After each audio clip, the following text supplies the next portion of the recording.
بہت سی دوائیں ہیں جہاں لوور لمبس کی کمزوری کا نشان ملتا ہے. بہت سی دوائیں ہیں جن میں اپر لمبس یہاں کے بازو جوڑ ان میں ذکر ملتا ہے کہ اوپر کے جو بازو وغیرہ ہیں ان میں درد زیادہ. گاؤٹس اور رومیٹزم وغیرہ میں یہ جو تفریق ہے یہ یاد رکھی جائے تو بہت مفید ثابت ہوتی ہے.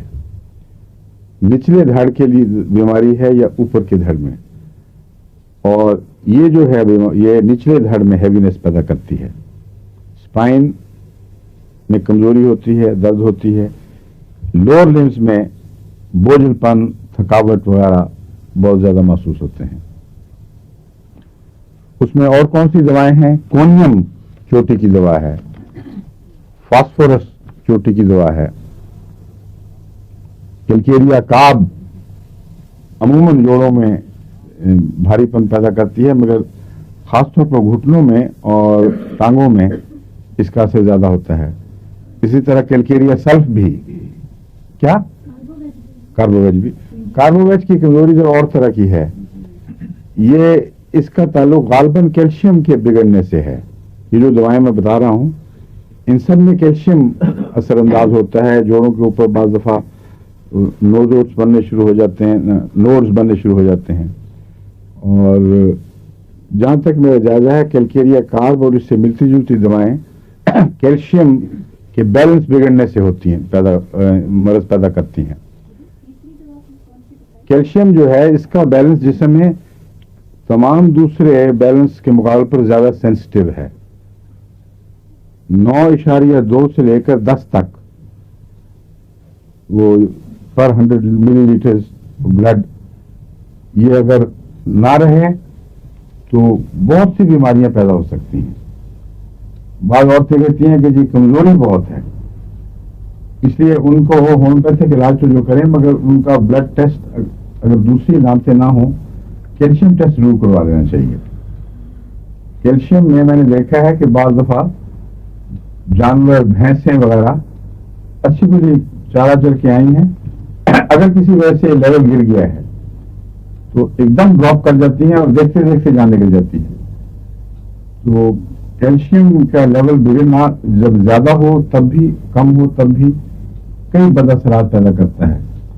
دانتوں میں اس کا سب سے زیادہ اثر ہے, ہڈیوں کی بناوٹ میں اس کا سب سے زیادہ اثر ہے.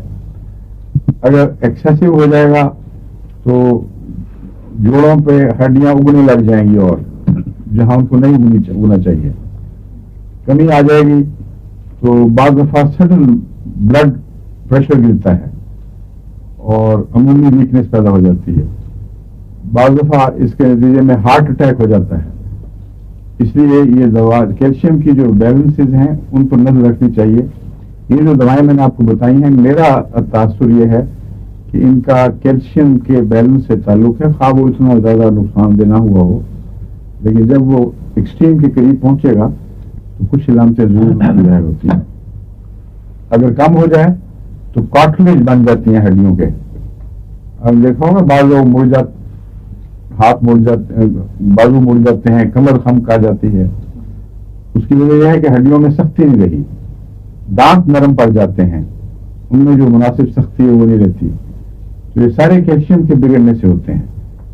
اور ایسی علامتوں میں کیلشیم کا کوئی کمپاؤنڈ مفید ثابت ہو سکتا ہے. اگر اسی طرح آئرن کی کمی ہو تو وہ بعد میں بتاؤں گا. عموماً پسٹیلا بھی مفید ہے اس میں, اور فیرم فاس کیلکیریا کالی دیا جائے تو آئرن کی کمی دور کرنے میں بہت مفید ہے.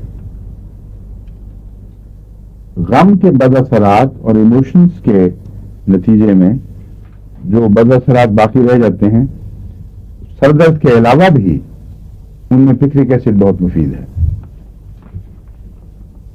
اور کئی دوائیں آپ کو بتا چکا ہوں, یاد ہے نا آپ کو؟ ایمبرا گریسا بھی ہے, اور انگنیشیا بھی ہے, نیٹرمور بھی ہے, ایسڈ فاس بھی ہے, فلیشیا بھی ہے. تو یہ ساری دوائیں ان بد اثرات میں کام آ سکتی ہیں. ان کی تفریق کوئی مشکل نہیں, ویسے اگر غور سے دیکھیں گے تو فرق پتہ لگ جائے گا.